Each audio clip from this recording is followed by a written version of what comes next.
But the system as it's set up throughout the country has not been designed to produce greatness coming out of our communities.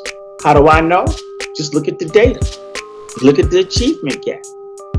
Look at the graduation rate. Look at the suspension rates. Look at the numbers. Yes, we have students that go against the grain and are successful in spite of. But if you look at the numbers show you that the achievement gap has never been closed.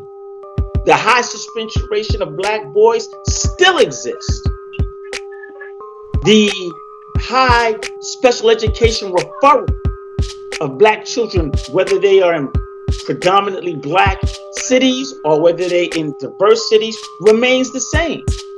So this is not a system that's working well for us. So why not take this time that while this pandemic is happening and people are thinking about, are we going to go to remote learning? Are we going to create this kind of curriculum? Are we going to create these kind of policies? Why not get involved in the conversation?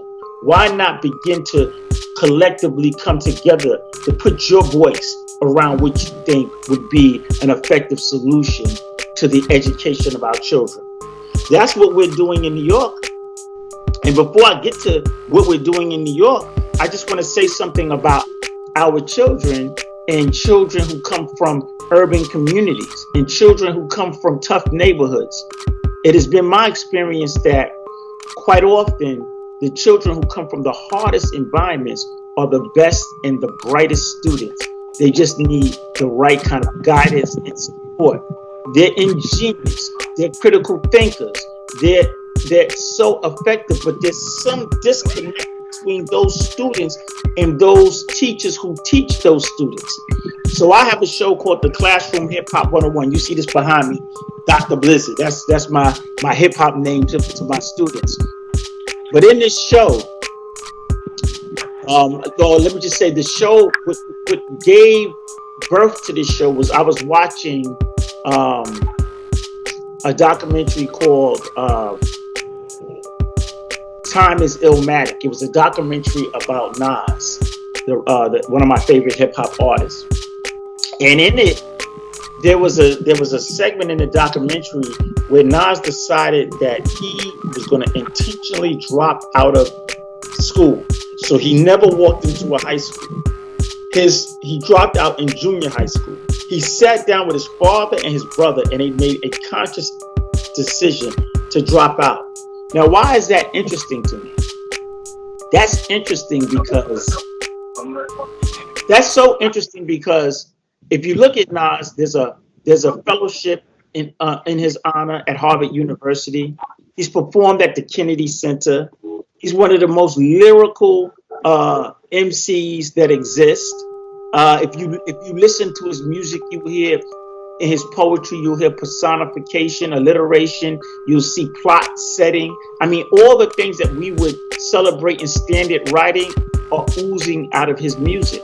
So the question came to mind was, what was wrong with the relationship between Nas and his teachers that the teachers did not see that genius in him? What was wrong that he was more attracted to what was happening in the environment of the street than he was in the environment of the school? And then I thought about 50 Cent, a great businessman, but he learned how to be a businessman hustling the streets of South Jamaica, Queens. So why wasn't there a business program in the school from a 50 to a 10 that would have attracted his young mind, and he could have learned the business concept that he learned hustling at the school that he attended? He is a dropout. Dr. Dre is a dropout. Jay-Z is a dropout. So all of these people who made it in spite of, they dropped out of school because there was something that was missing in the school, or there was a disconnect in a relationship, and so they decided to go against the grain. So how many little Nas's, little 50 Cents, little Jay-Z's are in the schools right now who have tremendous potential and just waiting for somebody to tap into them and connect with them on a human level to move them to the next level in terms of academics? So I say that to say that relationships matter. The right type of teacher matters. I remember a student said to of me, or someone quoted it to me actually. It said, students don't care what you know until they know how much you care. And so the relational aspect of education is critical. And the role of Black educator is critically important. It is time for us to take our vanguard position as relates to leading policy, leading instruction, leading school culture, and creating the kind of programs that will truly empower our children, not just to be workers. We're out of that. That's gone. There's not even enough jobs for the people that exist in America. So we need to create new curriculum that teaches how to be entrepreneurs, that teaches them how to be innovators, right? This is the new norm that we're stepping into. And W.E.B. Du Bois always talked about the talented 10, right? You are that talented 10.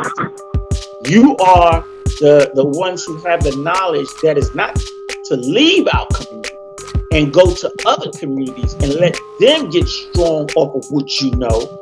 You are the talented 10 that is to get the knowledge and be in the community and teach the children in the community and help build the community up.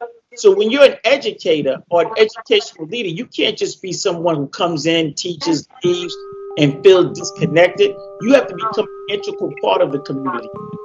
Our students have to see you in the church. They have to see you at the local grocery.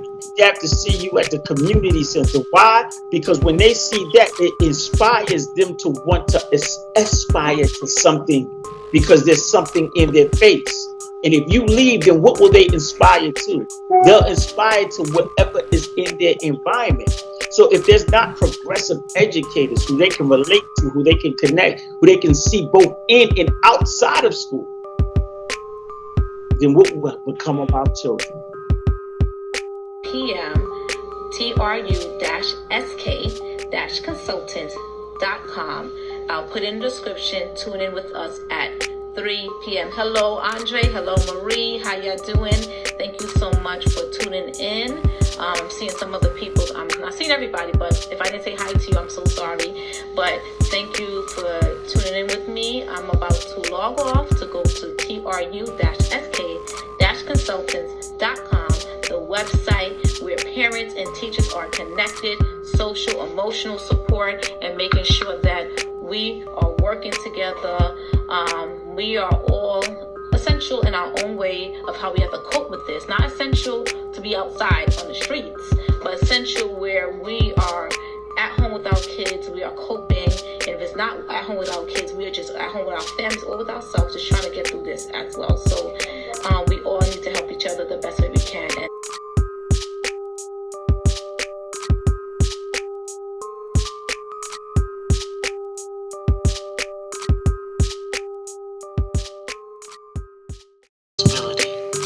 it's our responsibility to teach our children. No matter what they learn in the schools, you will make sure that they learn what they need to sustain them.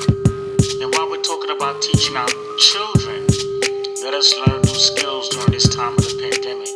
It's time that we save ourselves.